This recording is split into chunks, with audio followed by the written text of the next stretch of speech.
frigid wind blew through the dim and drafty corridors of Castle Black. Bowser, Peach, and even brave Luigi were gone, and Mario was the only hero left. It was up to Mario to stop the dark prophecy. Every world hung in the balance. What thrilling conclusion awaited our hero? Mario ran to the inner sanctum, his mustache fluttering in the breeze. Chapter 8, Tippi and Count Bleck. Hello everybody, Anywho here. Welcome back to Super Paper Mario. It's been a couple days since I've last recorded, but that was just because I was visiting some relatives for holidays. But that's not important right now. What is important is that we're finally getting around to ending off this horrible Let's Play forever. I promised you that I would help you find your friends, and now all of them were gone forever. What? You're saying you know they're still alive? Maybe you were right, and they did somehow survive. They are heroes. Except Bowser, he's evil. I'm gonna believe in them. And I'm going to believe in him most of all. Anywho, this is the final level in the game. It's super exciting and amazing and stuff. I'm super excited. Ignore those blue pokey things. If I remember correctly, they are evil and... Well, of course they're evil, they're bad guys, but... they're either poison or something else, I don't know. What do you want? Sorry about that, so I interrupted him. But anyway, like I was saying a bit ago, this is the last level in the game. It's really awesome. It's actually it's obviously one of the more challenging ones, but, this level can get really challenging. I got stuck on it for the longest time when I was first playing through this game.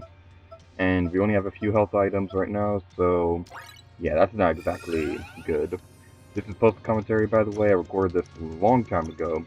The only video I've not recorded so far is the V finale.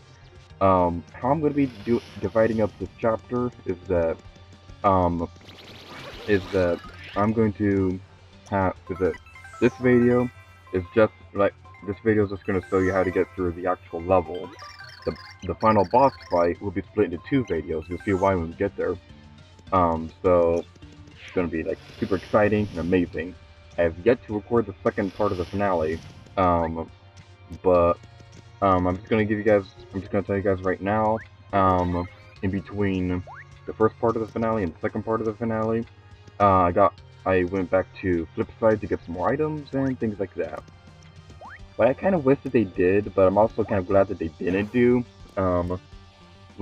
that it would have been awesome if you had if there was like a time limit for beating this game, where you only had so many hours or so to beat the game before the void consumed it and you had to start over. While that would have been awesome, I'm kind of glad that they didn't do that. I'm not saying that they weren't going to be doing this at all. This is just an idea that I had that I was thinking about the other day. That it would have been really cool if they did that, because it would have made it feel more interactive, for lack of a better word.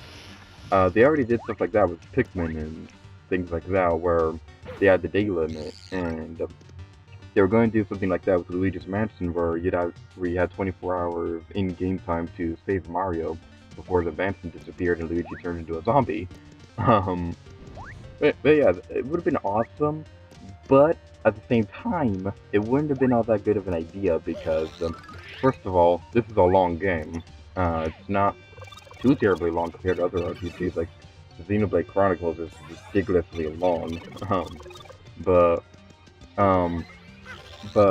this game is pretty long, in some cases. Like, it has large levels, obviously, and there's a lot of side stuff that I only did part of it, and things like that. So, yeah. It would have been, but if they were going to do, like, a time limit thing, it would have been a lot better if they did it for this chapter, where you only had a certain amount of time to beat it before the void consumed it and you have to start the chapter over again. I'm kind of hoping that they do that with the next Paper Mario game, because, or any kind of game for that matter, because I kind of like time limits and things like that. But Yeah, I'm just, I'm just losing my train of thought left and right. Today, this is what happens when I don't record for a few days.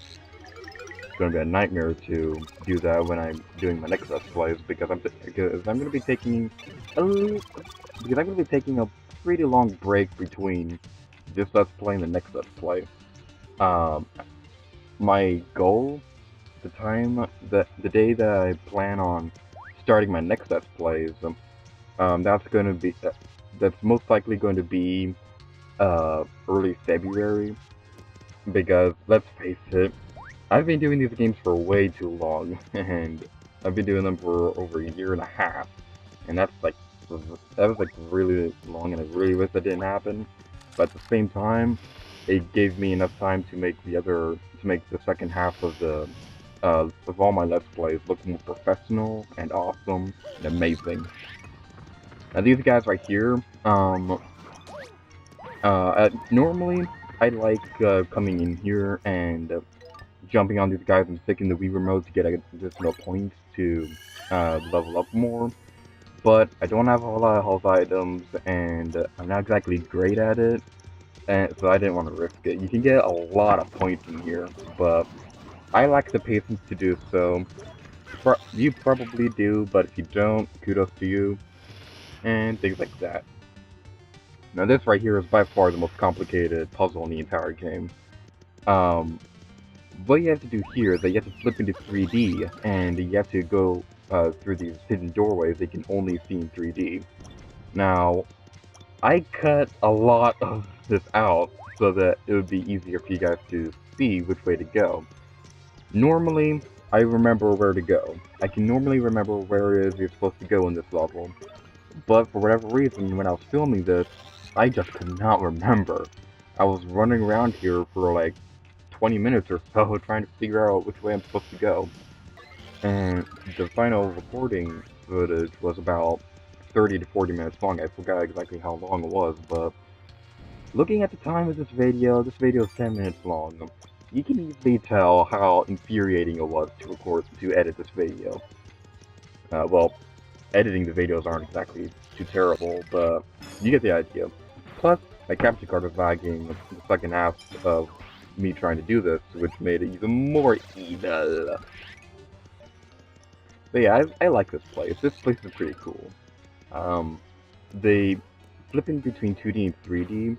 They didn't use it too terribly throughout the game, but I really love what they did with this place, where it was just a labyrinth of twists and turns that you have to solve if you want to get to the final boss.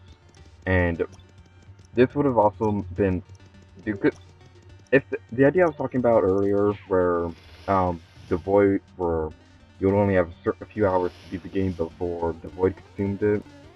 That would have made this place a lot more intense because there would have been like a clock telling you just how many minutes you had before the void consumed everything. But at the same time, uh, like I said before, that would have made the game a little bit more infuriating and things like that. Now this part right here, this drives me crazy whenever I play through this game. This is like the one part that I can never remember where I'm supposed to go. You're supposed to keep going left, but for whatever reason, when I'm playing through this game, I can never remember that you're supposed to keep going left and you're supposed to go through here.